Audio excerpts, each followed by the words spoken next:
ભગવાન છે એવું તો આખા જગતના માણસો જાણતા હોય છે. એમાં આ પ્રકાશમાં શું ફેર આજે કેમ રહ્યો? એકદમ સરળ પ્રભુ. આમ પેલો વેલો કોઈ ભાવિક આવ્યો હોય ને તો એને ખ્યાલ આવી જાય એકદમ સરળ રીતે. આજે અત્યાર સુધી બધું આમ ઉપર થતું હતું, અત્યારે એકદમ પહેલેથી છેલ્લે સુધી ક્લિયર થઈ ગયા છે. પહેલી વાર ભાવિક શું જેમ એકડેથી શીખવાડી કોલેજમાં પીએચડી કરે ને એમ આજ બધું ક્લિયર થઈ ગયું પહેલે છેલ્લે સુધી. અને અહીંયા જે તત્વબોધ થતો હતો એમાં સીધું ઉપરથી જ જતું હતું. એકદમ પહેલી વાર ભાવિક આવ્યો હોય એને ખ્યાલ આવી જાય કેવો એ રીતે. બધા ખબર જ છે ને ભગવાન છે એમ. એમ પણ આ રીતે એમ જે પ્રભુએ લીધું ને સ્ટેપ વાઇઝ, એમ પહેલી વાર આવ્યો હોય તો એને સમજણ પડે, અનુભવમાં આવી એવી રીતે અનુભવમાં આવે. કેવી એવી ખબર રીતે. પડે? એમ કે ભગવાન છે, બીજ ટેટાનું બીજ છે એક બાજરીના દાણા કરતા નાનું, પણ એમાંથી આખો વડ નીકળે છે અને એના પાંખિયા ને ડાળા ને થડ ને એ અલગ અલગ છે, પણ એ અલગ અલગ કશું નથી, એ બીજ જ છે. આખું એક જ છે આપણે વૃક્ષ, એને કોઈના અલગ અલગ નામ નથી, આપણે એક જ ગણાય આખું. એમ દરેકની અંદર પરમાત્મા જે છે એ અંદર દ્રષ્ટિ કરીએ એટલે એ આખું, અને પછી આખું જે વિસ્તૃત રૂપ છે એનું, એ દરેક ભગવાન છે. એમાંથી ભગવાનનું જ રૂપ છે, આ બધું સ્વરૂપ છે આખું. એટલે એ રીતે તરત નવા ભાવિકને બી ખ્યાલ આવી જાય.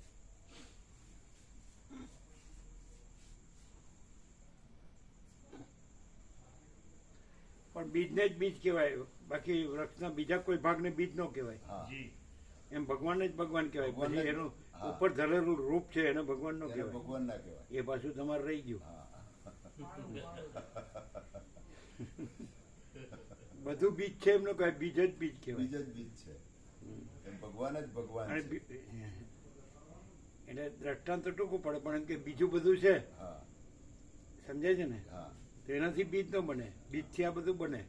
એટલે આ બધું છે એનાથી ભગવાન ન બને, પણ ભગવાનથી આ બધું બને. ભક્તિ બને. પણ બીજ આ બધા વગેરે બીજ છે, એટલે આ બધા વગેરે ભગવાન છે. ભગવાન છે. અને ભગવાન જ ભગવાન છે. આ બધું છે એને ધારણ કરેલું રૂપ છે. આ રૂપ છે. ભગવાને ધારણ કરેલું ખરું, પણ બીજ તો બીજ જ છે. ભગવાન તો ભગવાન જ છે. એમાં ભગવાન. પછી જુદું જુદું આ બધું થાય છે, બદલાય જાય છે, એવું કશું નથી. હા, બસ. એ આમ ચોખ્ખું હતું. ચોખ્ખું, એકદમ ચોખ્ખું, એકદમ ચોખ્ખું.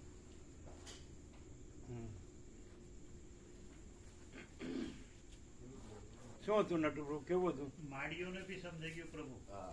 કેવી રીતે? એ બિલકુલ કે ભગવાન ક્યાં છે, શું છે ને આપણે શું કરવું જોઈએ, એ આખી વસ્તુ માળીઓને બી સમજાઈ ગઈ. તમને કેવી રીતે ખબર પડી? કોઈ કીધું તમને? બાજુમાં બેઠા હતા ને માળી બધા, એટલે શું કહેતા હતા? એ જે રીતે સાંભળતા હતા ને એ જે રીતે રિસ્પોન્સ કરતા તે રીતે ખ્યાલ આવી જાય પ્રભુ કે એમને બી આ વસ્તુમાં પેલું એ છે.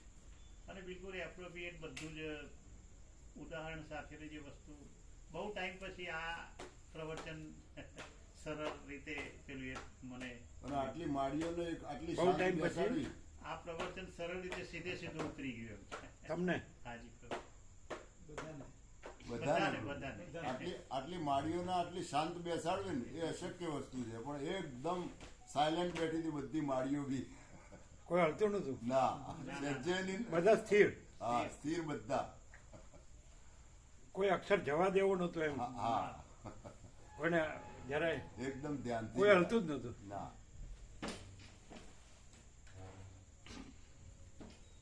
તમે રોકાણ આમને એમ કે તમે તો ગયા.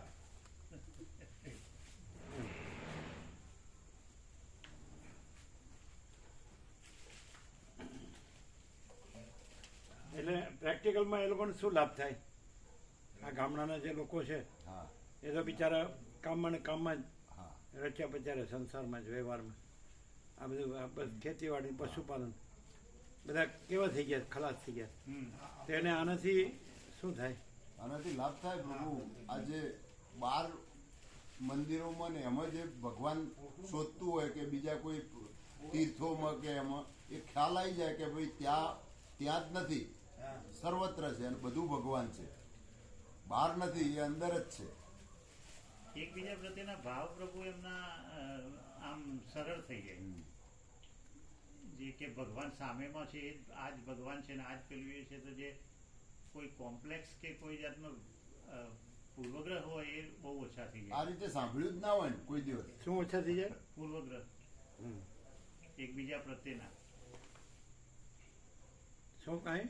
આ રીતે કોઈ દિવસ ક્યાં સાંભળ્યું જ ના હોય ને આ રીતે એકદમ ઇઝી લેંગ્વેજમાં ને આમ સિસ્ટમથી આવી રીતે બધા કથાકારો બધા આખું કંઈ ભગવાનનું તો નામ જ ના હોય ને બધું હાસ્યનું ને એનું જ ચાલતું હોય અને આ એકદમ સિમ્પલ વે સીધું ગળે ઉતરી જાય.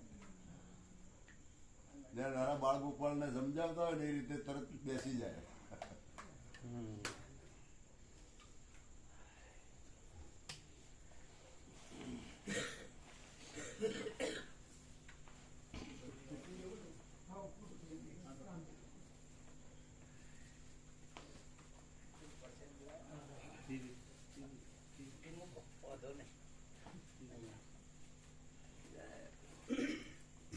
કેમ છે અંબાલાલ પ્રભુ? તબિયત કેમ છે? પ્રભુ આવી ગયા, દર્શન છે. તબિયત સારી છે ને? આનંદ મંગળ કરું, પ્રસાદ લેવાય છે? પ્રસાદ લેવાય. વિશ્રામ થાય છે? બસ ત્યારે બસ આનંદ મંગળ. બ્રહ્મ કૃપા હે કેવલમ. તમે 2 જણ આવ્યો છો? ના, 5 જણ છે. બ્રહ્મ કૃપા હે કેવલમ. આનંદ મંગળ. ઓમ ઓમ ઓમ ઓમ ઓમ ઓમ. પ્રકાશ પ્રભુ એ બધા ગયા મૂકી દે. પ્રભુ હા. પ્રભુ જોડે જોડે બહુ યાદ આપજો અમારી. બ્રહ્મ કૃપા હે કેવલમ. આનંદ મંગળ. એ તો પરમાત્મા છે. બધું જ ભગવાન છે. ભગવાન જ ભગવાન છે. આકાર જુદા જુદા. આકાશી જુદા. હા, પણ અંદર તો એક જ છે. પ્રકાશ હા, પ્રકાશ. સ્વરૂપ જોશ પ્રભુ. દર્શન કરીએ એટલે દેખાય છે. ઓમ ઓમ ઓમ ઓમ परम चिदाकाश परम ज्योति अखंड ज्योति महाचिदाकाश स्वयं प्रकाश संपूर्ण प्रकाश पूर्ण ब्रह्म अनंत तेजघन अनंत चिदघन परमाकाश केवल अनंत शुद्ध तेजघन परमाकाश अखिल आत्मा पूर्ण ब्रह्म परमात्मा परम चिदाकाश परम ज्योति अखंड ज्योति अनंत पूर्ण परम चिदाकाश परम शांति स्वयं सिद्ध स्वयं प्रकाश स्वयं पूर्ण स्वस्वरूप यही सब कुछ है, इसके सिवा कुछ नहीं है। शून्यभास अनंत कोटि महाकल्पो है ही नहीं।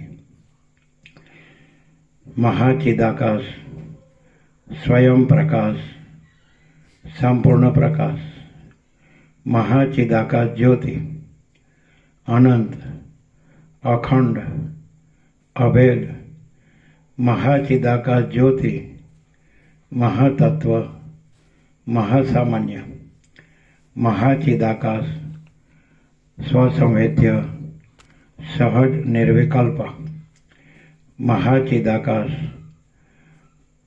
परम कैवल्य परम शांति पूर्ण ब्रह्म अनंत तेजघन पूर्ण ब्रह्म अनंत संपूर्ण अपरिघी निर्भ्रांत निरपेक्ष अनंत संपूर्ण पूर्ण ब्रह्म अनंत पूर्ण निरपेक्ष सत्य अनंत संपूर्ण अपरिघी निर्भ्रांत निरपेक्ष वशिष्ठराम उत्पत्ति प्रकरण राउंड 41मो राउंड।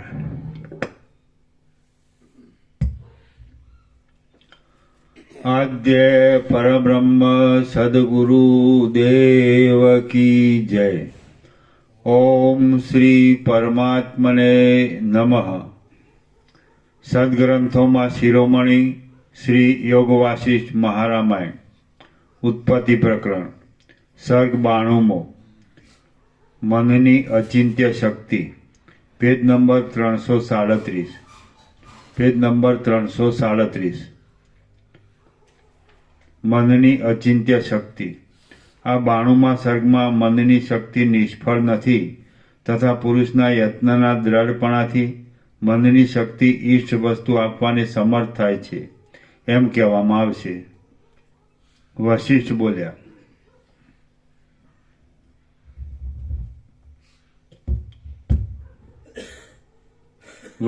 બોલ્યા, હે રઘુવર, કમળમાંથી પ્રગટેલા ભગવાન બ્રહ્મદેવે મને જ્યારે એ પ્રમાણે કહ્યું ત્યારે તેના વચનનો આક્ષેપ કૌંસમાં શંકા કરીને મેં આ ભૂતપાલક બ્રહ્માને આ પ્રમાણે પૂછ્યું, હે ભગવન, શાપ તથા મંત્રની શક્તિ અમોઘ છે એમ તમે કહ્યું છે, અને વળી પાછા શાપ તથા મંત્રની શક્તિ નિષ્ફળ છે એમ કેમ કહો છો? શાપ તથા મંત્રના પરાક્રમથી મન, બુદ્ધિ તથા ઇન્દ્રિયો પણ મૂઢ થઈ જાય છે એમ સર્વ પ્રાણીમાં જોવામાં આવે છે. કૌંસમાં ભરત મુનિનો શાપ ઇન્દ્ર બ્રાહ્મણના દેહનો પરાભવ કરવા સમર્થ થયો પણ મનનો પરાભવ કરી શક્યો નહીં એમ તમે કહ્યું. પણ પવન તથા તેનું સ્ફુરણ અને તલ તથા તેલ એ જેમ જુદા નથી તેમ મન અને દેહ એ બે પણ જુદા નથી. કદાપી એમ કહો કે જેમ મૃગતૃષ્ણા તથા બે ચંદ્રમાં ભ્રમથી જોવામાં આવે છે તેમ મન છે તે જ દેહ રૂપે જોવામાં આવે છે. તો એકનો નાશ થતાં બેનો નાશ થવો જોઈએ. એટલે કે મનનો નાશ થાય ત્યારે મનનો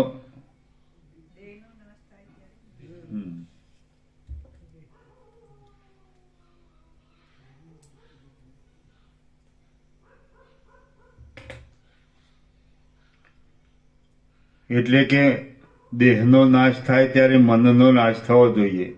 માટે હે પ્રભુ, શાપ વગેરેના દોષથી મનનો કેવી રીતે પરાભવ નથી થતો તથા કેવી રીતે પરાભવ થાય છે? હે પરમેશ્વર, તમે તે કહો. બ્રહ્મા બોલ્યા, આ જગતમાં એવી કોઈ વસ્તુ નથી કે જે શુભ કર્મને અનુસરનારા શુદ્ધ પૌરુષથી ન મળે.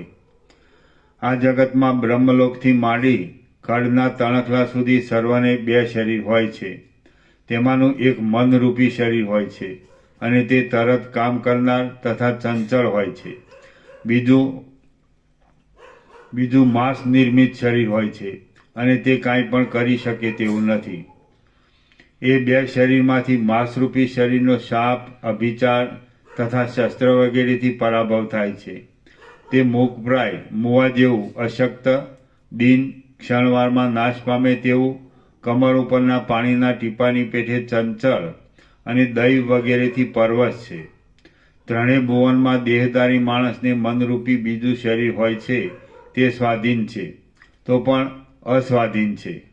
જો કોઈ માણસ પોતાના મનથી ધીરજ રાખી પુરુષાર્થ કરે છે તો તે અનિંદિત પુરુષનો દુઃખથી પરાભવ થતો નથી. દેહધારી માણસ પોતાના મનરૂપી દેહથી જે પ્રમાણે યત્ન કરે છે તે પ્રમાણે તેની ફળ સિદ્ધિ થાય છે. માંસરૂપી દેહનો કોઈ પણ પુરુષાર્થ સિદ્ધ થતો નથી, પણ મનરૂપી દેહનું સર્વચેષ્ટિત સફળ થાય છે. મન સર્વદા પવિત્ર અનુસંધાનનું સ્મરણ કરે છે તો પર્વતમાં નાખેલા બાણ જેમ નિષ્ફળ જાય છે તેમ શાપ વગેરે સર્વ ક્રિયાઓ તેને વિશે નિષ્ફળ જાય છે. મન સર્વદા પવિત્ર અનુસંધાનનું સ્મરણ કરે છે તો પર્વતમાં નાખેલા બાણ જેમ નિષ્ફળ જાય છે તેમ શાપ વગેરે સર્વ ક્રિયાઓ તેની વિશે નિષ્ફળ જાય છે. શરીર ગમે તો અગ્નિમાં પડો અને ગમે તો કાદવમાં પડો, પણ મન જેવું અનુસંધાન કરે તે તેને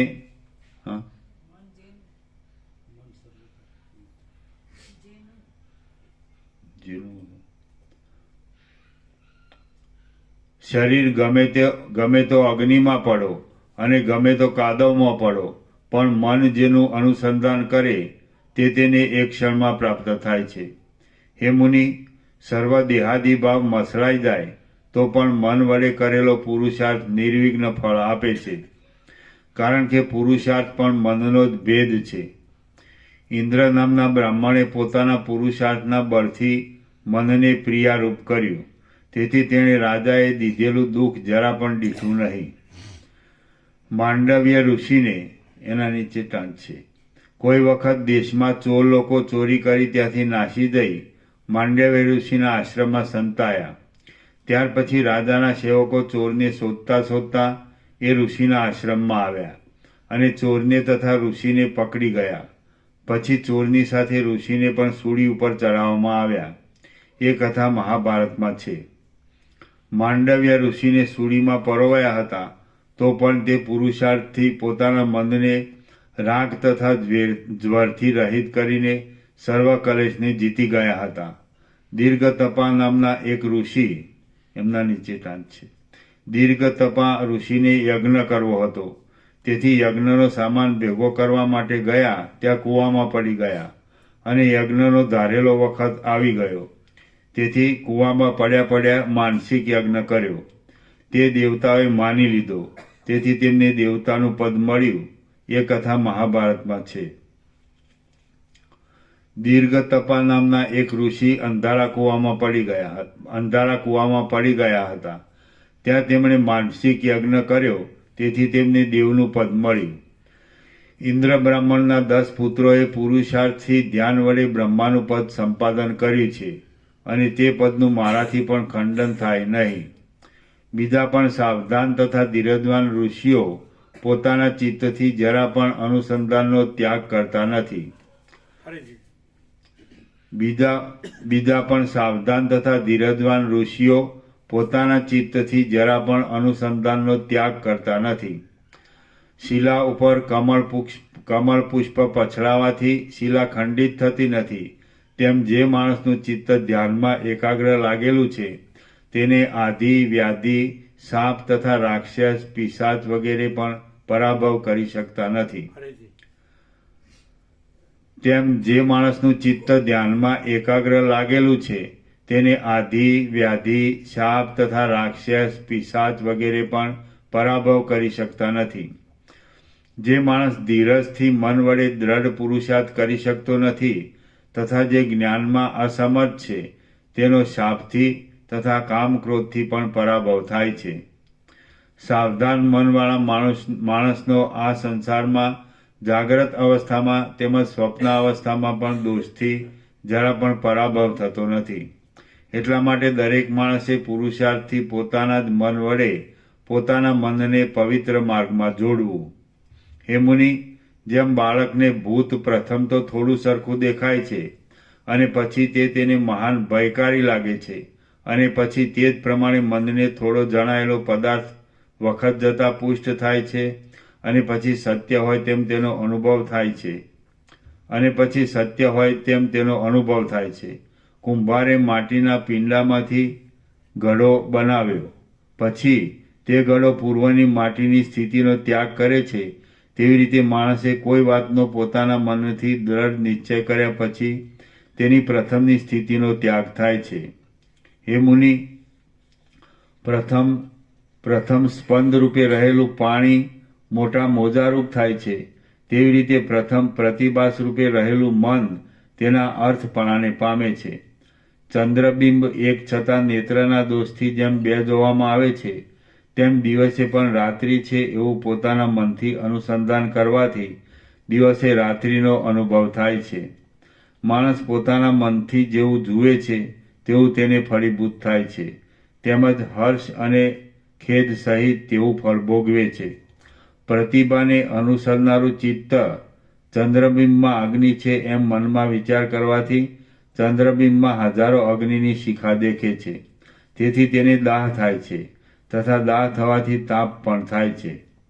ક્ષાર પદાર્થમાં મધુર રસાયણપણાની ભાવના થવાથી મન તેનું પાન કરી તૃપ્ત થાય છે અને નૃત્ય કરે છે. આકાશમાં પણ વન છે એવું મનમાં ભાન થવાથી તેમાં વન જોવામાં આવે છે અને તેથી તે વનના ઝાડ કાપીને પાછા રોપે છે. હે તાત, એ પ્રમાણે માણસ પોતાના મનથી જેવી ઇન્દ્રજાળની કલ્પના કરે છે તેવું તત્ક્ષણ જોવામાં આવે છે. પણ આ જગત સત પણ નથી તેમ અસત પણ નથી એમ જાણીને વિવિધ પ્રકારની ભેદ દ્રષ્ટિનો ત્યાગ કરો. શ્રી યોગ વાસિષ્ઠ મહારામાયણમાં ઉત્પત્તિ પ્રકરણનો મનો મહાત્મ્ય વર્ણન નામનો સર્ગ 92મો સમાપ્ત. સર્ગ 93મો વિશ્વોત્પત્તિનો ક્રમ. આ 93મા સર્ગમાં પ્રથમ મન થયું, ત્યાર પછી તૈજસ બ્રહ્મા થયા, ત્યાર પછી મોહથી અહંકાર થયો અને ત્યાર પછી વિશ્વ થયું એવો ક્રમ કહેવામાં આવશે. વશિષ્ઠ બોલ્યા, હે રામ, એ પ્રમાણે મારી પાસે બ્રહ્માએ પૂર્વે જે કહેલું હતું તે મેં તમારી પાસે કહ્યું. પરબ્રહ્મનું સ્વરૂપ અનિર્વચનીય છે અને તેનાથી સર્વ અનિર્વચનીય પદાર્થની ઉત્પત્તિ થાય છે. તે પોતે જ ઘનપણાને પામી મન રૂપે થાય છે. તે મન તન્માત્રાની કલ્પનાપૂર્વક સ્વપ્નના શરીરની પેઠે વાસનામય પુરુષાકાર થાય છે. તેમાંથી તૈજસ પુરુષ થાય છે, તેને બ્રહ્મા કહે છે. તેથી હે રામ, જે બ્રહ્મા છે તે મન છે એમ તમે સમજો. એ પ્રમાણે મન તત્વના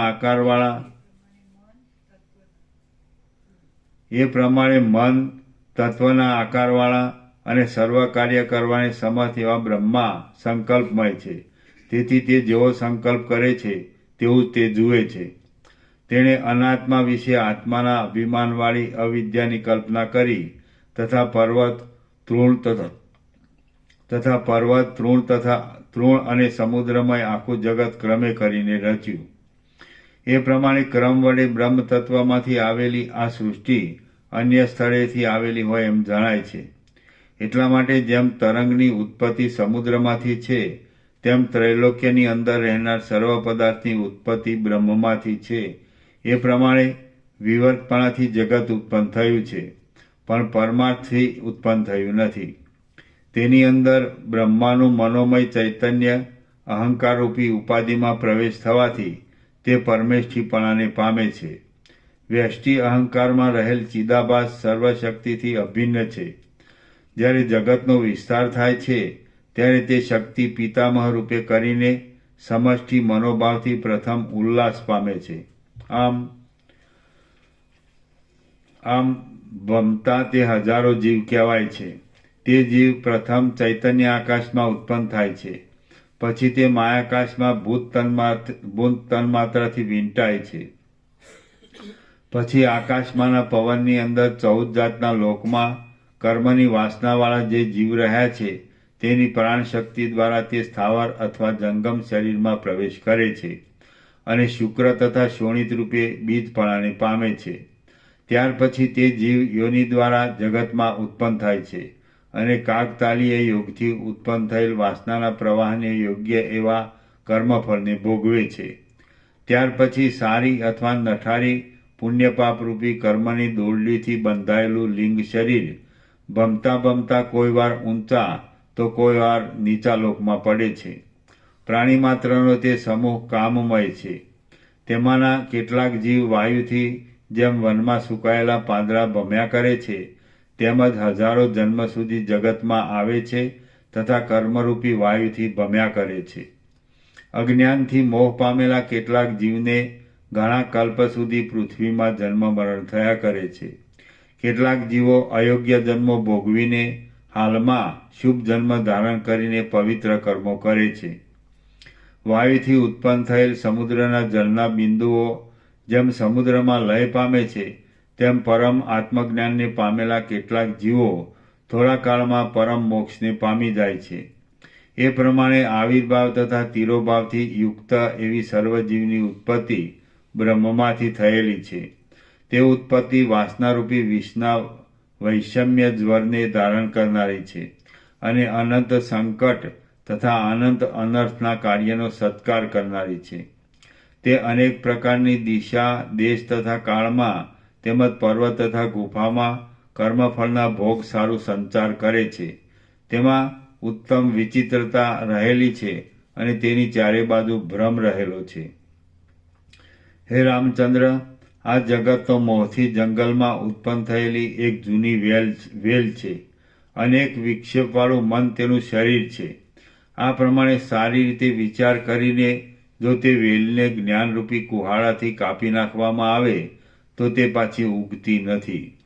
શ્રી યોગ વાસિષ્ઠ મહારામાયણમાં ઉત્પત્તિ પ્રકરણમાં ઉત્પત્તિ દર્શન નામનો સર્ગ 93મો સમાપ્ત.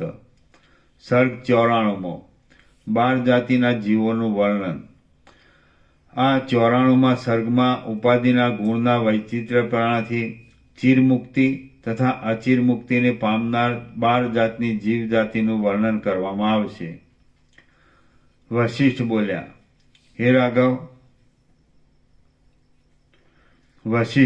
હે રાઘવ, ઉત્તમ, અધમ તથા મધ્યમ પદાર્થની ઉત્પત્તિનો વિભાગ હું તમને કહું છું તે તમે સાંભળો. પૂર્વકલ્પમાં છેલ્લા જન્મ સુધી જ્ઞાન થવાથી સમ, દમ વગેરે સાધન સંપત્તિ હોય છતાં પણ કોઈ પ્રતિબંધને લીધે કોઈને જ્ઞાન ન થયું હોય તો તેનો આ કલ્પમાં જન્મ થયા પછી તેને પહેલા જ જન્મમાં સમદમ વગેરે સાધનથી જ્ઞાનની યોગ્યતા થાય છે તો તેને ઇદમ પ્રથમતા કહે છે. એના નીચે ટાંચ છે. સત્વગુણ, તમોગુણ તથા રજોગુણના ભેદે કરીને ઉત્તમ, અધમ તથા મધ્ય પદાર્થની જીવોપાધિની ભિન્ન ભિન્ન ભુવનમાં ઉત્પત્તિ થાય છે. તેના 1. ઇદમ પ્રથમતા, 2. ગુણ પીવરી, 3. સસત્વા, 4. અધમ સત્વા, 5. અત્યંત તામસી, 6. રાજસી, 7. રાજ સાત્વિકી, 8. રાજસ રાજસી, 9. રાજસ તામસી, 10. રાજસાત્યંત તામસી, રાજસ અત્યંત તામસી, 11. તામસી, 12. તામસ સત્વા, 13. તમોરાજસી, 14. અત્યંત તામસી. એ પ્રમાણે 14 ભેદ છે. સર્ગ 13મા તથા 14મા ભેદનો 5મા તથા 9મા સર્ગમાં સમાવેશ થાય છે. તેથી મુખ્ય 12 ભેદ રહ્યા. એ 12 ભેદનું વર્ણન આ સર્ગમાં કર્યું છે. તો તેને ઇદમ પ્રથમતા કહે છે. એ જીવજાતિને તે એક જ જન્મમાં મોક્ષ થાય છે. શુભ લોકના આશ્રયવાળી તથા શુભ કાર્યને અનુસરનારી તે ઇદમ પ્રથમતા જાતિને વિચિત્ર સંસારની વાસનાએ કરીને ભોગે કરીને વાસનાનો ક્ષય થયા પછી 10-15 જન્મ થાય અને પછી જ્યારે તેને મોક્ષ થાય છે ત્યારે તેને ગુણ પીવરી કહે છે.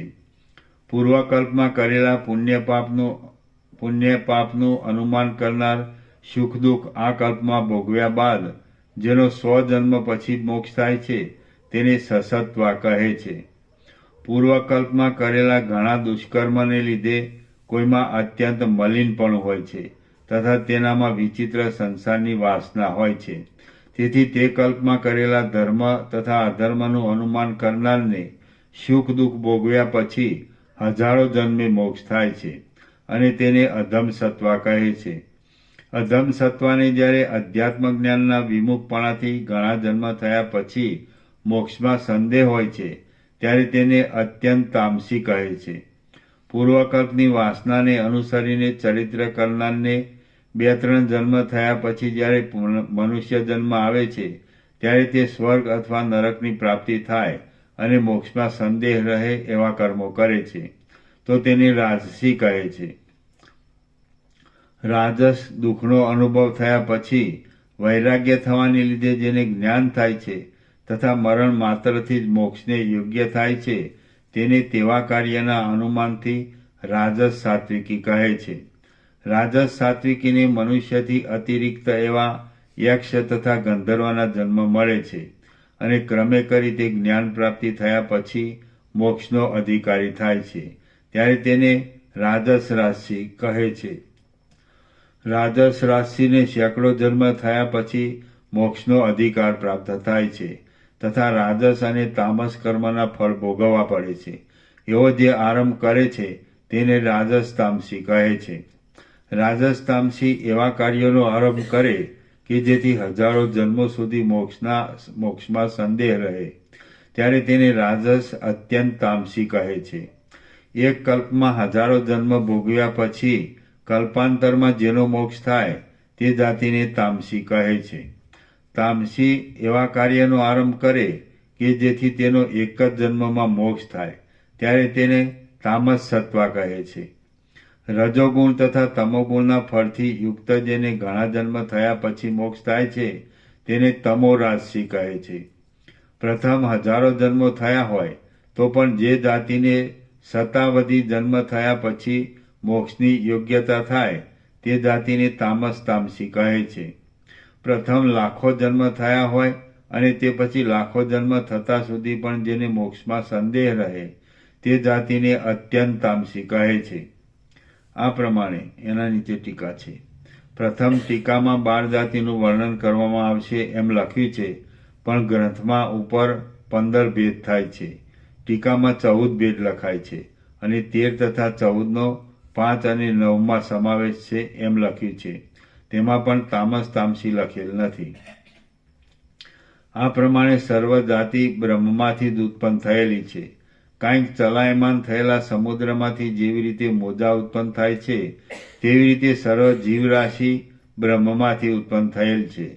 જેમ પોતાના તેજથી સ્ફુરણામાન થતી દીવાની શિખામાંથી મરીચી કાંતિ ઉત્પન્ન થાય છે, તેજસ્વી અગ્નિમાંથી જેમ સ્ફુલ્લિંગ તણખા ઉત્પન્ન થાય છે, ચંદ્રબિંબમાંથી જેમ મંદિર તથા મંદિરી રૂપ કિરણ ઉત્પન્ન થાય છે, જેમ એક શાખામાંથી વિચિત્ર શાખાની શોભા ઉત્પન્ન થાય છે, જેમ સુવર્ણમાંથી કડા બાજુબંધ તથા મુકુટ વગેરે થાય છે, જેમ નિર્મળ જળના ઝરણામાંથી જળના બિંદુ ઉત્પન્ન થાય છે, તેમ પ્રાણી માત્ર પરમાત્મામાંથી જ ઉત્પન્ન થાય છે. તે પરમાત્મા અજન્મા છે અને સર્વભૂત સમૂહની કલ્પના તે પરમાત્માની જ કરેલી છે. ઘટાકાશ તથા સ્થાલી રંધ્રાકાશ પાત્રની અંદર છિદ્રમાં રહેલા આકાશ. ઘટાકાશ તથા સ્થાલી રંધ્રાકાશ એ જેમ આકાશનો ભાગ છે તેવી રીતે સર્વલોકની કલ્પના બ્રહ્મના પદથી થયેલી છે. જળમાંથી જેવી રીતે શીતળ કણ ઘુમરી મોજા તથા બિંદુ ઉત્પન્ન થાય છે તેવી રીતે બ્રહ્મમાંથી સર્વ દ્રશ્ય સૃષ્ટિ થયેલી છે.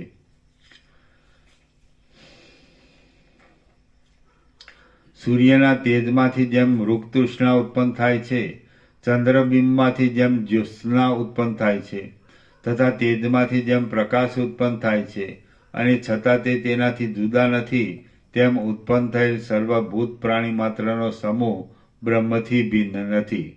એ પ્રમાણે વિવિધ પ્રકારની ભૂત પ્રાણી માત્રની જાતિ જેમાંથી ઉત્પન્ન થઈ છે તેમાં જ પાછી લય પામે છે. કોઈ જાતિ હજારો જન્મ ભોગવ્યા પછી બ્રહ્મમાં લય પામે છે તો કોઈ થોડા જન્મ ભોગવી બ્રહ્મપદને પામે છે.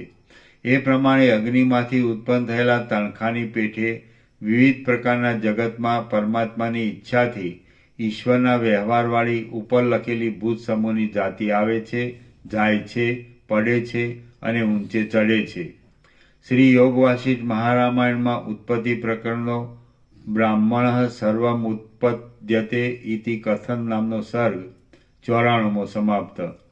સર્ગ 95મો. અજ્ઞાનીને જ્ઞાન થવા માટે કર્મ અને કર્તાની સાથે ઉત્પત્તિનું વર્ણન. આ 95મા સર્ગમાં અજ્ઞાની જનસમૂહને જ્ઞાન થવા માટે કર્મ અને કર્તાની એક જ સમયે ઉત્પત્તિ છે એમ આક્ષેપથી કહેવામાં આવશે. વશિષ્ઠ બોલ્યા, હે રામ, કર્મ અને કર્તા એ બંનેનું રૂપ અભિન્ન છે. જેમ વૃક્ષમાંથી પુષ્પ અને સુગંધ એ બંને એક જ સમયે ઉત્પન્ન થાય છે, તેમ સૃષ્ટિના આદિમાં કર્મ અને કર્તા એ બંને પોતાના સ્વભાવથી એક જ સમયે પરમાત્માના પદથી પ્રકટ થયેલ છે. આકાશમાં જેવી રીતે નીલિમા કાળા સ્ફુરે છે તેવી રીતે સર્વ સંકલ્પથી મુક્ત તથા નિર્મળ એવા પરબ્રહ્મમાંથી જીવ સ્ફુરે છે. હે રામ, જે સ્થળે અજ્ઞાની માણસનો આચાર છે તે સ્થળે તમને સમજાવવા માટે બ્રહ્મમાંથી જીવ ઉત્પન્ન થાય છે એમ કહેવામાં આવે છે.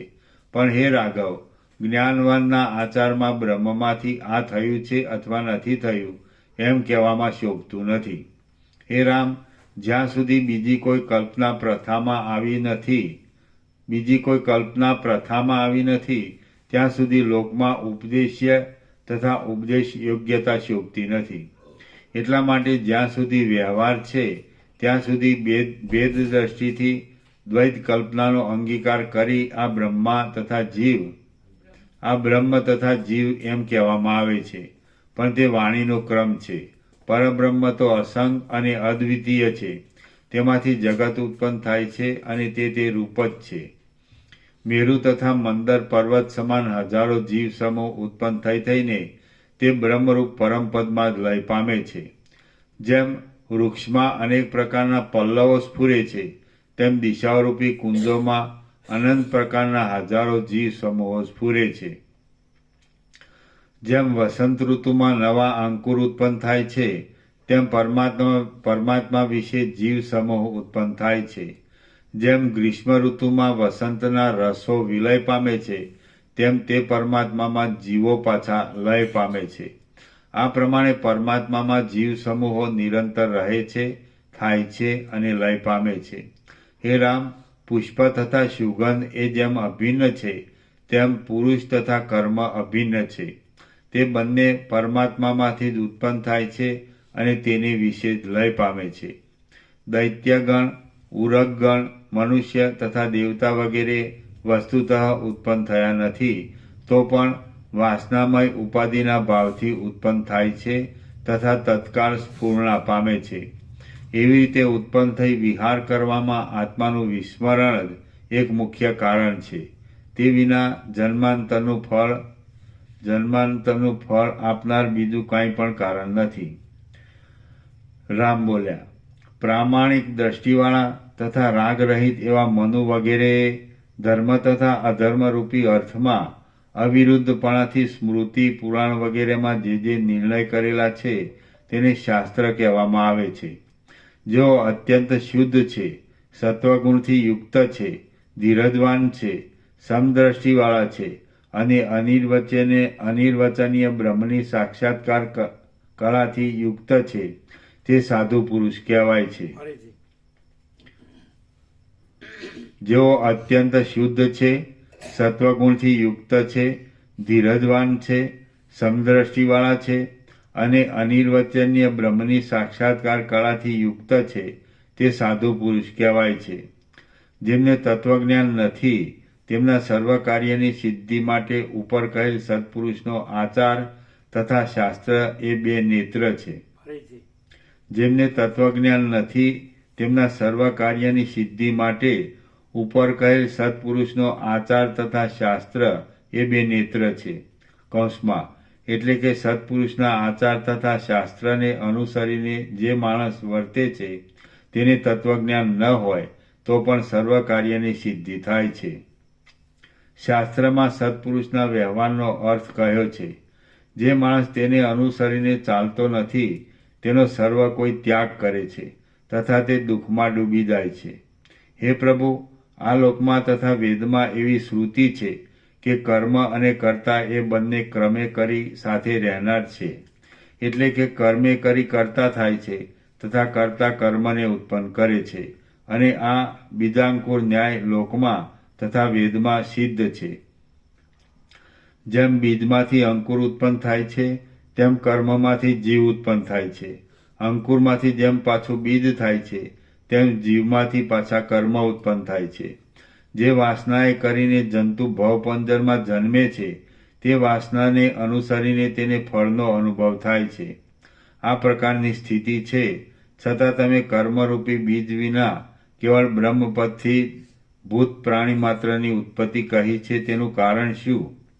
હે ભગવાન, તમારા મત પ્રમાણે જો કેવળ બ્રહ્મપદથી જ ઉત્પત્તિ થતી હોય, તો ઉપર પ્રમાણે જગતમાં થતી જંતુ અને કર્મની અવિનાભાવિતાનો પરસ્પર એકબીજામાંથી એકબીજાની ઉત્પત્તિ થાય છે એવી પદ્ધતિનો તમે તિરસ્કાર કર્યો કહેવાય. પછી માયા સબલ બ્રહ્મમાં આકાશ વગેરે સ્થૂળ દેહરૂપી ફળ છે તથા બ્રહ્માદિમાં ભોગ સામગ્રી યુક્ત સ્વર્ગરૂપી ફળ છે, એવી જે લોકમાં પ્રસિદ્ધિ છે તે પણ ધોવાઈ જાય.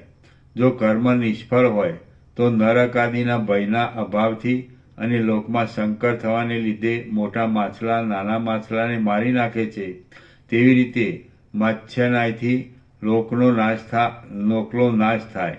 માટે હે ભગવાન, કરેલ કર્મ ફળરૂપ થાય છે કે નહીં તે તમે યથાર્થ રીતે કહો. હે વેદવેદતા, મારા મનનો આ મોટો સંશય તમે મટાડો. વશિષ્ઠ બોલ્યા, હે રામ, તમે આ ઘણો સારો પ્રશ્ન પૂછ્યો. તમને જ્ઞાનનો ઉદય થાય એવો હું ઉત્તર આપું છું, તે તમે સાંભળો. ક્રિયામાં કુશળપણાના અનુસંધાનથી માણસના મનનો જે વિકાસ છે તે જ કર્મનું બીજ છે અને તેને જ ફળ થાય છે. સૃષ્ટિના આદિમાં પરમાત્માના પદથી જ્યારે મન ઉત્પન્ન થયું ત્યારે જીવનું કર્મ પણ ઉત્પન્ન થયું અને જીવ પૂર્વની વાસના અનુસાર દેહ ભાવે રહ્યો. પુષ્પ અને તેની સુગંધમાં જેમ ભેદ નથી તેમ કર્મ અને મનમાં ભેદ નથી. આ જગતમાં ક્રિયાની સ્ફૂર્ણા થવી તેને કર્મ કહે છે. પ્રથમ મનરૂપી દેહ છે તેમાં કર્મના ધર્મ છે, માટે મન છે તે જ કર્મ છે. એવો કોઈ પર્વત નથી, એવું કોઈ આકાશ નથી, એવો કોઈ સમુદ્ર નથી અને એવું બીજું કોઈ પણ સ્થાન નથી કે જેમાં કર્મફળ નથી. આ જન્મમાં અથવા પૂર્વજન્મમાં કરેલ ફળરૂપ થાય છે. આ જન્મમાં અથવા પૂર્વજન્મમાં કરેલ કર્મ ફળરૂપ થાય છે, કારણ કે પૌરુષમય ઉદ્યમ કોઈ દિવસ નિષ્ફળ જતો નથી. કાજળમાંથી કાળાશનો ક્ષય થતા જેમ કાજળનો ક્ષય થાય છે તેમ સ્પંદાત્મક કર્મના ક્ષય થવાથી મનનો ક્ષય થાય છે. કર્મનો નાશ થવાથી મનનો નાશ થાય છે અને મનનો નાશ એ જ અકર્મતા છે. આ પ્રમાણે અકર્મપણું મુક્તને થાય છે પણ અમુક્તને થતું નથી. અગ્નિ અને ઉષ્ણતા એ બંને જેમ સાથે જ રહે છે તેમ ચિત્ત અને કર્મ સાથે જ રહે છે. એ બેમાંથી એકનો નાશ થાય છે તો તે બંનેનો નાશ થાય છે. હે રામ, ચિત્ત સદા સ્ફુરણ વિલાસને પામીને વિહિત તથા નિશ્ચિત કર્મનું સંપાદન કરી પુણ્ય પાપરૂપ ધર્મ તથા અધર્મરૂપ પરિણામ પામે છે. ત્યાર પછી ચિત્તથી થયેલ કર્મ શુભ તથા અશુભ ફળના ભોગને અનુકૂળ એવા સ્ફુરણને પામીને ચિત્તરૂપે પરિણામ પામે છે. આમ ચિત્ત અને કર્મ એ બે ધર્મ અને કર્મ એવા નામથી લોકમાં કહેવાય છે. શ્રી યોગવાસિષ્ઠ મહારામાયણમાં ઉત્પત્તિ પ્રકરણનો કર્મ તથા પુરુષનો ઐક્ય પ્રતિપાદન નામનો સર્ગ 95મો સમાપ્ત. સર્ગ 96મો મનના સ્વરૂપનું વર્ણન. આ 96મા સર્ગમાં અનેક પ્રકારની આકૃતિવાળા મનની કર્મની વિચિત્રતાથી તેના જુદા જુદા ભેદ તથા મનની શુદ્ધિ માટે તત્વનું વર્ણન કરવામાં આવશે. વશિષ્ઠ બોલ્યા, હે રામ, મન ભાવના માત્ર છે. ભાવના સ્ફુરણ ધર્મવાળી છે. સ્ફુરણ ક્રિયારૂપ છે અને તે ક્રિયાના સ્ફુરણથી સર્વને ફળ મળે છે. રામ બોલ્યા, હે બ્રહ્મન, મન કે જે જડ છતાં અજડ આકૃતિવાળું છે તે મનનું રૂઢ સંકલ્પવાળું સ્વરૂપ વિસ્તારથી મને કહો. વશિષ્ઠ બોલ્યા, અનંત અને સર્વશક્તિમાન માયા સબલ આત્મતત્વનું સંકલ્પિત શક્તિ વડે રચેલું જે રૂપ છે તેને જ મન કહે છે. અમુક વસ્તુ આમ હશે કે આમ હશે એવી રીતે માણસના ચિત્તમાં સંકલ્પ વિકલ્પથી જે બે પક્ષ આવે છે તે જ મનનું રૂપ છે. આત્મા ચૈતન્યપણાથી સર્વદા પ્રકાશ પામે છે, તો પણ તેને હું નથી જાણતો તથા કરતા નથી. તે છતાં હું કરું છું એવો જેને નિશ્ચય થાય છે તે મનનું રૂપ છે. ગુણી વિના જેવી રીતે ગુણનો સંભવ નથી તેવી રીતે સંકલ્પ વિકલ્પરૂપ કર્મ શક્તિ વિના મનનો સંભવ નથી. જેવી રીતે અગ્નિ અને ઉષ્ણતાની સત્તા ભિન્ન નથી તેવી રીતે કર્મ તથા મન અને જીવની તથા મનની સત્તા ભિન્ન નથી. એ મન ચિત્તરૂપી ફળ ધર્મવાળા કર્મરૂપ છે. એ મન ચિત્તરૂપી ફળ ધર્મવાળા કર્મરૂપ છે. એવું શરીર સંકલ્પમય છે અને તે વિવિધ વિસ્તારથી શોભે છે. આ આખું એ જગત એ મન વડે વ્યાપ્ત છે અને એ જગત દ્વૈતરૂપ છે, માયામય છે, નિષ્કારણ છે, સ્થિતિ વિનાનું છે અને વાસનાથી થતી કલ્પનાથી વ્યાકુળ છે. જે માણસ વાસનાનું જેવી રીતે આરોપણ કરે છે તે વાસના તેવી રીતે તેને ફળ આપે છે. વાસનારૂપી વૃક્ષને કર્મરૂપી બીજ છે અને મનના સ્ફુરણરૂપી શરીર છે. મનના સ્ફુરણરૂપી શરીર છે. એને અનેક પ્રકારની ક્રિયા એ શાખા છે તથા તેમાં વિચિત્ર ફળ રહેલું છે. મન જેવું અનુસંધાન કરે છે તેવી રીતે કર્મેન્દ્રિયો પ્રવૃત્તિ કરે છે અને તે પ્રમાણે તે સંપાદન કરે છે. માટે કર્મ એ જ મન છે. મન, બુદ્ધિ, અહંકાર, ચિત્ત, કર્મ, કલ્પના, સંસ્કૃતિ, વાસના, વિદ્યા, અવિદ્યા, પ્રયત્ન, સ્મૃતિ, ઇન્દ્રિય, પ્રકૃતિ, માયા અને ક્રિયા આ પ્રમાણે શબ્દની વિચિત્ર ઉક્તિ બ્રહ્મમાં સંસારના ભ્રમના હેતુરૂપ છે. કાકતાલીય યોગથી અકસ્માત ચૈતન્યને જ્યારે બાહ્ય કલ્પનાપણું પ્રાપ્ત થાય છે ત્યારે પર્યાયથી તેના મન, બુદ્ધિ વગેરે નામ પડે છે. રામ બોલ્યા, હે બ્રહ્મન, પર સંવેદનની વિચિત્ર અર્થની કલ્પનાવાળી આ મન, બુદ્ધિ વગેરેની પર્યાય વૃત્તિ રૂઢિમાં કેમ આવી? વશિષ્ઠ બોલ્યા, પર સંવિત જ્યારે અવિદ્યાએ કરી કલંકપણાને પામી સંકલ્પ વિકલ્પ રૂપે અનેક પ્રકારે થાય છે ત્યારે તેને મન કહે છે. સંકલ્પ વિકલ્પ થયા પછી અથવા પહેલા એક જ વસ્તુનો નિશ્ચય કરી પર સંવિત જ્યારે સ્થિરપણે રહે છે ત્યારે તેને બુદ્ધિ કહે છે. દેહ વગેરે મિથ્યા પદાર્થમાં અભિમાન કરી જ્યારે તે પોતાની સત્તાની કલ્પના કરે છે ત્યારે તેને અહંકાર કહે છે અને તેથી સંસારમાં બંધન થાય છે. જ્યારે એક વિષયનો ત્યાગ કરી બીજા વિષયનું સ્મરણ કરે છે તથા પૂર્વાપર વિચારનો ત્યાગ કરે છે ત્યારે તે સંવિતને ચિત્ત કહે છે. સ્ફુરણ થવું એ સંવિતનો ધર્મ છે.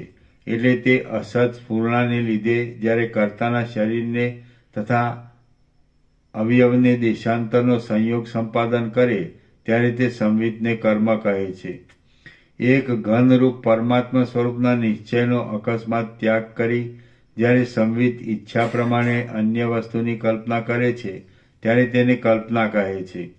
અમુક પદાર્થ પ્રથમ જોયેલ છે અથવા નથી જોયેલ એવી રીતે સ્મરણથી નિશ્ચય કરી જ્યારે તે ચેષ્ટા કરે છે ત્યારે તેને સંસ્કૃતિ કહે છે. પ્રથમ અનુભવ કરેલ પદાર્થની શક્તિ જ્યારે આકાશની પેટે શૂન્ય પદાર્થમાં કાંઈ પણ ચેષ્ટા કર્યા વિના સૂક્ષ્મ રૂપે રહે છે ત્યારે તેને વાસના કહે છે. આત્મતત્વ છે તે જ નિર્મળ છે અને પ્રપંચની પ્રતિભા 3 કાળમાં પણ નથી એમ જાણવામાં આવે તેને વિદ્યા કહે છે. આત્મતત્વ છે તે જ નિર્મળ છે અને પ્રપંચની પ્રતિભા 3 કાળમાં પણ નથી એમ જાણવામાં આવે તેને વિદ્યા કહે છે. તે આત્માના અદર્શનને માટે સ્ફુરણા કરે છે તેથી તેને તે આત્માના દર્શનને માટે સ્ફુરણા કરે છે તેથી તેને પ્રયત્ન કહે છે. પ્રયત્નની નીચે ટાંક છે. પ્રયત્ન તથા સ્મૃતિને બદલે વિસ્મૃતિ તથા મલ પણ લખેલ છે. આત્માના અત્યંત અદર્શનમાં વિસ્મૃતિ કરાવે છે તેથી વિસ્મૃતિ કહે છે. મિથ્યા વિકલ્પના સમૂહે કરી તેને મલ કહે છે. એટલે કે આવરણ ઢાંકી દેવું અથવા ભૂલાવવું શક્તિના પ્રધાનપણાથી મલ કહે છે તથા વિક્ષેપ શક્તિના પ્રધાનપણાથી વિસ્મૃતિ કહે છે. તે વિવિધ પ્રકારના પદાર્થનું સ્મરણ કરાવે છે તેથી તેને સ્મૃતિ કહે છે. તે શ્રવણ કરી, સ્પર્શ કરી, દર્શન કરી, ભોજન કરી, સુગંધનું ગ્રહણ કરી અને વિચાર કરી જીવભાવે રહેલ કર્મેન્દ્રિયના સ્વામીને આનંદ પમાડે છે માટે તેની ઇન્દ્રિય કહે છે. પરમાત્મા અદ્રશ્ય છતાં સર્વદર્શ્ય સમૂહના ઉપાદાન કારણરૂપ હોવાથી તેને પ્રકૃતિ કહે છે. તે સત્પદાર્થમાં અસતપણું તથા અસત પદાર્થમાં સતપણું કરે છે. એમ તેને સત્તા તથા અસત્તાના વિકલ્પને લીધે માયા કહે છે. દર્શન, શ્રવણ, સ્પર્શ, રસન તથા ઘ્રાણ ઇત્યાદિ કર્મે કરીને તેને ક્રિયા કહેવામાં આવે છે અને તે ક્રિયા સંસ્કૃતિના બીજરૂપ છે. ઉપર પ્રમાણે ચૈતન્યને અનુસરનાર ચૈતન્યનું જેવું રૂપ સ્ફુરે છે તેવા તેના પર્યાયથી નામ પડે છે. ચિત્તપણાને પ્રાપ્ત થઈ સંસાર પદવીમાં જવાથી પોતાના જ હજારો સંકલ્પથી મન, બુદ્ધિ વગેરે નામ રૂઢિમાં આવેલા છે. ચિત્ત વિષય વાસના રૂપ તથા દ્વૈત વાસના રૂપ કલંકથી પોતાના પૂર્ણ સ્વરૂપની વિકલતાથી આકુલ હોય તેમ દેહાદિક જડતાની જાળમાં પડે છે માટે એક જ ચિત્તની મન તથા બુદ્ધિ આદિ વિભાગની કલ્પના છે. એ જ ચિત્ત લોકમાં જીવ કહેવાય છે અને મન પણ કહેવાય છે. વળી તે ચિત્ત કહેવાય છે તેમજ બુદ્ધિ પણ કહેવાય છે. આ પ્રમાણે પરમાત્માના પદમાંથી ભ્રષ્ટ થયેલા એ અજ્ઞાનરૂપી કલંકવાળા ચિત્તના ભિન્ન ભિન્ન નામો અનેક સંકલ્પથી પડ્યા છે એમ પંડિતો કહે છે. રામ બોલ્યા, હે તત્વજ્ઞ, હે બ્રહ્મન, મન જડરૂપ છે કે ચેતનરૂપ છે? મારા મનમાં તેનો નિશ્ચય થતો નથી. વશિષ્ઠ બોલ્યા, હે રામચંદ્રજી, મન જડ પણ નથી તેમ ચૈતન્ય રૂપ પણ નથી. પ્રથમ ચૈતન્ય રૂપે રહેલ અજડ દ્રષ્ટિ સંસારની ઉપાધિને લીધે જ્યારે મલિન થાય છે ત્યારે તેને મન કહે છે. તે મન સત અસતથી વિલક્ષણ છે. પ્રત્યેક પ્રાણીમાં ભિન્ન ભિન્ન રહેલ છે. જગતના કારણરૂપ છે અને ચિત્ત પણ તેને જ કહે છે. નિશ્ચયપણાથી પરમાત્માનું શાશ્વત એક રૂપ છે. તે વિના ચિત્તની સ્થિતિ નથી અને તે ચિત્તથી જ જગત થયેલ છે. જડ તથા અજડ દ્રષ્ટિમાં હિંસકાની પેઠે સંકલ્પ વિકલ્પવાળું જે ચૈતન્યનું રૂપ છે તેને મન કહે છે. હે રામ, સાક્ષીપણાને લીધે અંદરથી કલંક રહિત અને બહારથી મલિન એવું ચૈતન્યનું જે ઉપાધિકૃત ચલન છે તેને પણ મન કહેવામાં આવે છે. તે જડ પણ નથી તેમ ચેતન પણ નથી. એ મનમાં અહંકાર, મન, બુદ્ધિ તથા જીવ વગેરે વિચિત્ર નામ કલ્પેલા છે. જે પ્રમાણે નટ જુદા જુદા વેશ લે છે તે પ્રમાણે મન જુદા જુદા કર્મ કરે છે અને તેથી જુદા જુદા નામ ધારણ કરે છે. જેવી રીતે એક જ માણસ જુદા જુદા કામ કરતો હોય તો જેવું કામ તેવું તેનું નામ પડે છે. કૌંસમાં જેમ કે રસોઈ કરતી વખતે રાંધનાર, પાઠ કરતી વખતે પાઠ કરનાર તથા કથા કહેતી વખતે વક્તા તથા સાંભળતી વખતે શ્રોતા વગેરે. તેવી રીતે નામના જુદા જુદા કાર્યને લીધે મનના જુદા જુદા કાર્યને લીધે જુદા જુદા નામ પડેલા છે. હે રામચંદ્રજી, મેં તમારી પાસે મનની જે સંજ્ઞા કહેલી છે તે સંજ્ઞા અન્ય મતવાળાએ પોતાની કપોલ કલ્પિત યુક્તિથી જુદી રીતે કહેલ છે. જેવો જેનો સ્વભાવ તે પ્રમાણે બુદ્ધિ રાખીને ઈચ્છામાં આવે તે રીતે મન, બુદ્ધિ તથા ઇન્દ્રિયોના વિચિત્ર નામના ભેદો કહેલા છે. જીવથી ભિન્ન જે જડ પ્રકૃતિ છે તેને કેટલાક મન કહે છે, કેટલાક અહંકૃતિ કહે છે અને કેટલાક બુદ્ધિ કહે છે.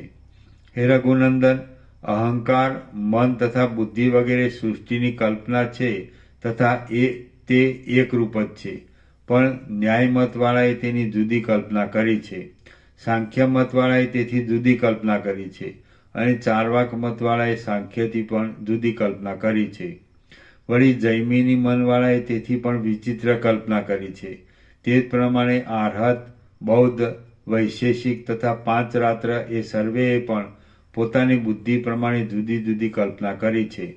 છતાં એક નગરમાં જવાના જુદા જુદા માર્ગો હોય અને તે સર્વ માર્ગોથી તે નગરમાં જવાય તે પ્રમાણે તે સર્વ કલ્પનાથી એક પારમાર્થિક પદને પહોંચવું એ જ સર્વનો ઉદ્દેશ છે અને તે પરમપદમાં સર્વની એકતા છે. પણ પરમાર્થના અજ્ઞાનથી અને વિપરીત બોધને લીધે માત્ર તેઓ વિવાદ કરે છે. વટે માર્ગો જેમ નગરમાં જવાના જુદા જુદા માર્ગમાંથી જે માર્ગે પોતાની ઈચ્છિત હોય તે માર્ગના વખાણ કરે છે તેમ જુદા જુદા મતવાદીઓ પોતપોતાના મતના વખાણ કરે છે. પણ હે રામ, તે સર્વનો મત મિથ્યા છે. કારણ કે કર્મ માર્ગમાં પ્રીતિ હોવાથી પોતાના વિકલ્પિત અર્થથી તેઓએ વિચિત્ર યુક્તિ કરેલી છે. પણ ખરું જોતા સર્વ મનનો જ વિલાસ છે. એક માણસ સ્નાન કરતો હોય ત્યારે તે સ્નાન કરતા કહેવાય છે તથા દાન કરતો હોય ત્યારે દાન કરનાર કહેવાય છે અને એમ કાર્ય પ્રમાણે તેનું નામ પડે છે. તે જ પ્રમાણે આ મન ક્રિયાના ભેદથી વિચિત્રતાને પામે છે. વિવિધ કાર્યો કરવાને પરિણામે એ મન જીવ, વાસના અને કર્મ આદિ નામરૂપી ભેદોવાળું થાય છે. જે અખિલ અનુભવ થાય છે તે માત્ર ચિત્તનો છે અને ચિત્ત વિનાનો માણસ જુએ છે તો પણ જોતો નથી શુભ તથા અશુભ સાંભળવાથી, સ્પર્શ કરવાથી, જોવાથી, ભોજન કરવાથી અને સૂંઘવાથી અંતઃકરણમાં હર્ષ થવો અથવા ખેદ થવો એ મનવાળા માણસને જ થાય છે. પ્રકાશ છે એ જ રૂપનું કારણ છે. જે તેવી રીતે મન છે તે જ પદાર્થોનું કારણ છે. જે માણસનું મન બંધાયું છે, વાસનાવાળું છે, તેને બંધન થાય છે, અને જેનું મન મુક્ત વાસના રહિત છે તેની મુક્તિ થાય છે. જડ બુદ્ધિવાળો માણસ મનને પણ જડ માને છે, અને ચૈતન્યવાન માણસ મનને ચૈતન્ય સ્વરૂપ જાણે છે. પણ વસ્તુતઃ મન જડ પણ નથી, તેમ ચેતન પણ નથી, અને વિચિત્ર સુખ દુઃખની ચેષ્ટાવાળું ઉદ્ભવેલું જગત પણ મનમાંથી જ ઉઠેલું છે. એકરૂપ મનમાં આખા સંસારનો લય થઈ જાય છે. અજ્ઞાન વડે ચિત્ત જ્યારે મલિન થાય છે ત્યારે ભ્રાંતિ વડે સંસારના કારણરૂપ મન વડે જગત ઉત્પન્ન થાય છે. હે રામ, મન અજડ છે એમ માનીએ તો પણ તે સંસારનું કારણ નથી. એ પથ્થર જેવું જડ છે એમ માનીએ તો પણ તે સંસારનું કારણ નથી. એટલા માટે હે રામ, આ જગતમાં રૂપનું કારણ જેમ પ્રકાશ છે, તેમ મન કે જે જડ નથી તેમ ચેતન પણ નથી, તે જ પદાર્થનું કારણ છે. ચિત્ત વિના જગત નથી, કારણ કે ચિત્તનો લય થવાથી સર્વ જગતનો લય થાય છે. કાળ એક જ છે, પણ ઋતુને લીધે તેના જુદા જુદા નામ પડે છે. તે જ પ્રમાણે મનના કર્મને લીધે જુદા જુદા નામ પડે છે. કદાપી મન વિના અહંકાર વગેરે ક્રિયા શરીરને ક્ષોભ કરતી હોય તો જેને મન નથી તેને પણ ક્ષોભ થવો જોઈએ, પણ તેમ થતું નથી. માટે મન વિના બીજી શક્તિ નથી એમ સિદ્ધ થાય છે. ભિન્ન ભિન્ન મતવાદીઓએ પોતપોતાના શાસ્ત્રમાં ભેદ કહેલા છે, તે પોતાના તર્કથી જ કહેલા છે, અને તેવા તર્કોને તત્વજ્ઞાની માનતા નથી તથા તેનું શાસન પણ કરતા નથી. હે રામ, અનેક પ્રકારના તર્ક વિતર્ક થવા એ મનની સ્વાભાવિક શક્તિ છે, અને તે શક્તિને લીધે જ ભિન્ન ભિન્ન મતવાદીઓએ ભિન્ન ભિન્ન તર્ક કરેલા છે, તથા સર્વથી શ્રદ્ધાના જડપણાથી સર્વના તર્કમાં વિચિત્રતા રહેલી છે. ચેતનરૂપ કરોળિયામાંથી જેમ જળતંતુની ઉત્પત્તિ થાય છે, તેમ નિત્ય પ્રબુદ્ધ પરપુરુષમાંથી પ્રકૃતિની ઉત્પત્તિ થઈ છે. અવિદ્યાના પરવશપણાથી ચિત્તની ભાવનાઓ સ્થિરતાને પામી છે. તેથી વાદીઓના મતમાં મનના જે નામભેદ અને રૂપભેદ છે તે શાંતિ વડે કલ્પિત છે. તે ભ્રાંતિ વડે કલ્પિત છે. મલિન ચિત્તની જીવ, મન, બુદ્ધિ તથા અહંકૃતિ એવી સંજ્ઞા પડેલી છે, અને તે જ આ જગતમાં ચેતન, ચિત્ત તથા જીવ એવી રીતે કહેવાય છે. પણ સર્વની એકતા હોવાથી એમાં વિવાદનું કારણ નથી. શ્રી યોગ વાસિષ્ઠ મહારામાયણમાં ઉત્પત્તિ પ્રકરણનો મન સંજ્ઞા વિચાર નામનો સર્ગ 96મો સમાપ્ત. સર્ગ 97મો. ઓમ ઓમ ઓમ. આનો નંબર 347. પ્રસાદ આપી દો.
મોસંબી લઈ આવ.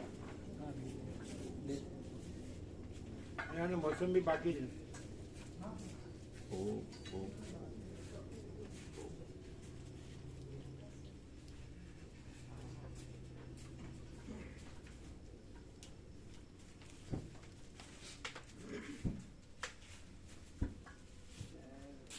લે ને. એ પ્રભુ હું 2 સેટ વસિત યોગના 2 સેટ લઈએ. શું કહ્યું? યોગવાસીના 2 સેટ. 2 સેટ લેવાના. હા 2 સેટ યોગવાસીના 2 સેટ. હા જોજો પેલો બીજો દેખના બરાબર. હા બીજું જાન્યુઆરી ફેબ્રુઆરીના સેવા આપી દીધી. ડિસેમ્બર સુધીની સેવા આપી દીધી. હા હા.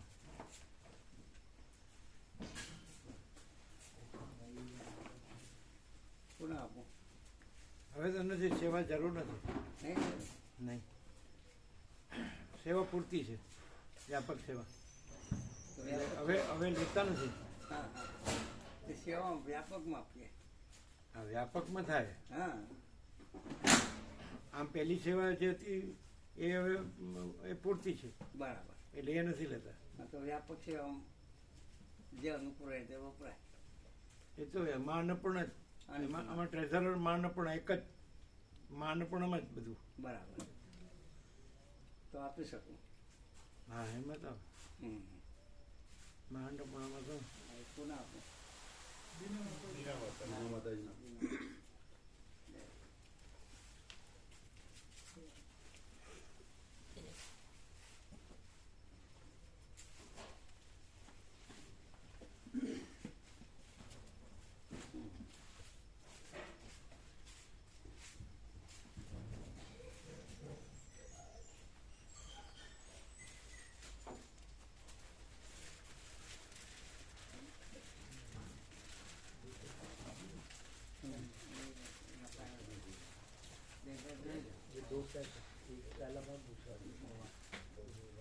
એ સેવા કોને આવે?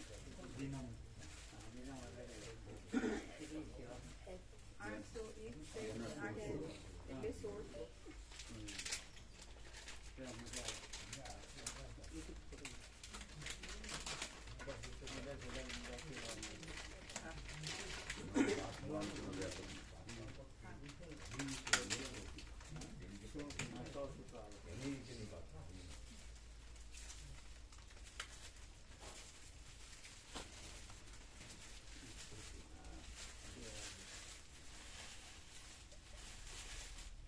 એમાંથી 20 તો આવે બસ.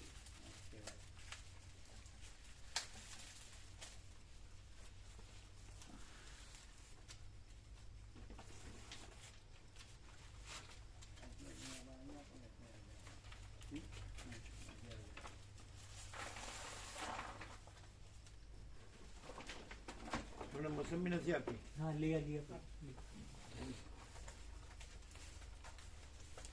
બધાને આપી, તમે લઈ લો.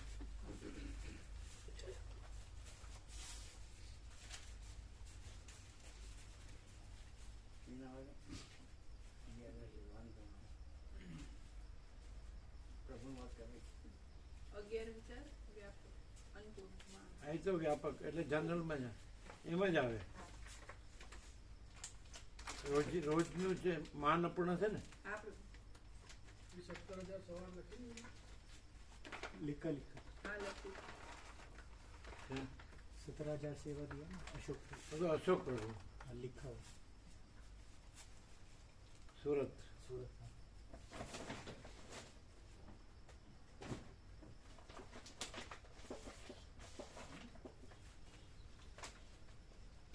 आजकल तो हमने देखा नहीं है, क्योंकि हम तो उधर गए थे ना, जूनी वासणी तत्व बहुत देखा आपने बराबर. આ રહ્યું દેખાડી ये जब तक मैं गिनती हमें जूनी वासणी ગયા હતા ને, આપણે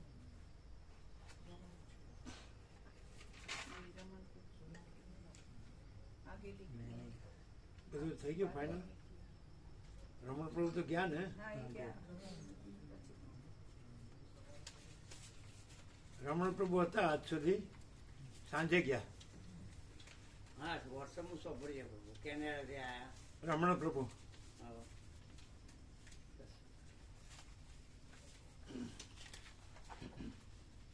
नीचे सेवा है उसमें, अंदर रखी हुई है सेवा.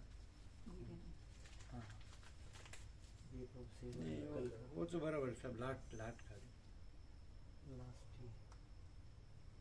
बोलो. બરાબર બરાબર.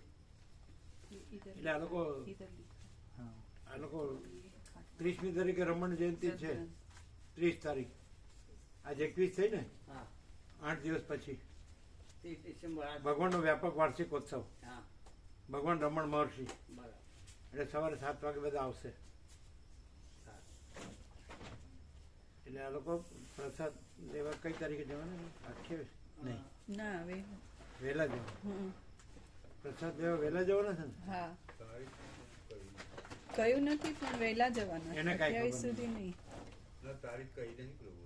હા એને કઈક લગ્ન કેવું છે ને પ્રહલાદ પ્રભુ. હા 23-24 હતા એટલે એ પછી લઈ લેશે. આ તો પછી જવાના છે. બરાબર. એને લખાવી રસોઈ પ્રભુ તો બધું લખાવી દીધું હા છે. લખાવી દીધું.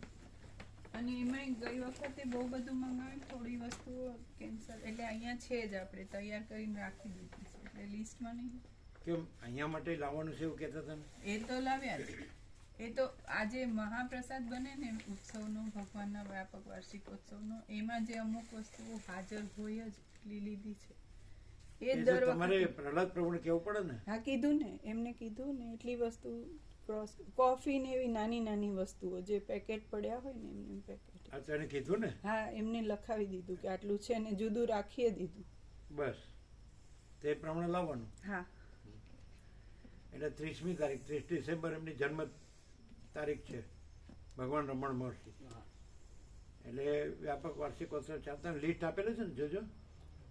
પછી આ લોકોને નિત્ય દર્શન આપો અને પત્રિકા આપો, જે 8 ઉત્સવો છે ભગવાનના વ્યાપક વાર્ષિકોત્સવના 8.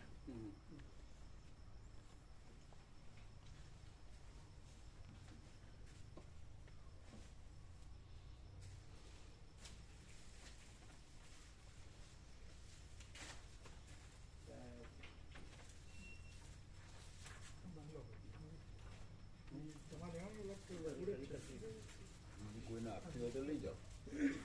ના એક જ બરાબર, એક જ ને.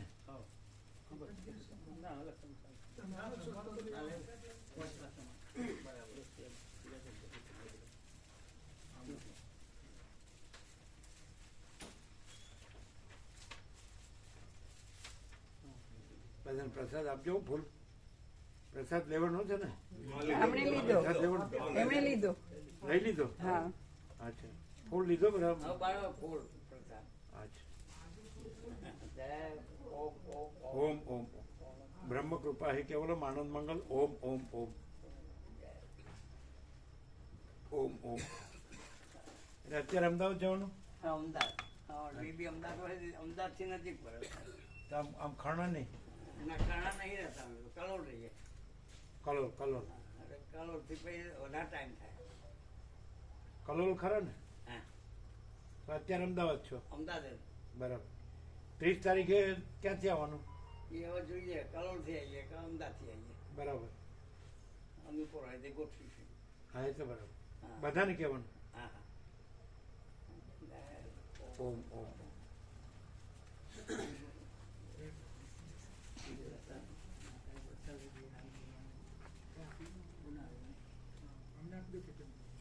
એમાં મૂકી સદગ્રંથ સેવા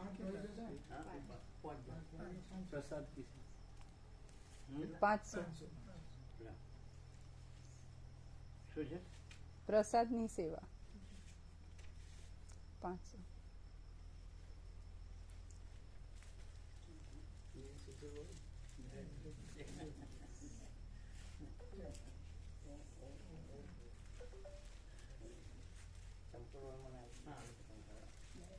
હા જય.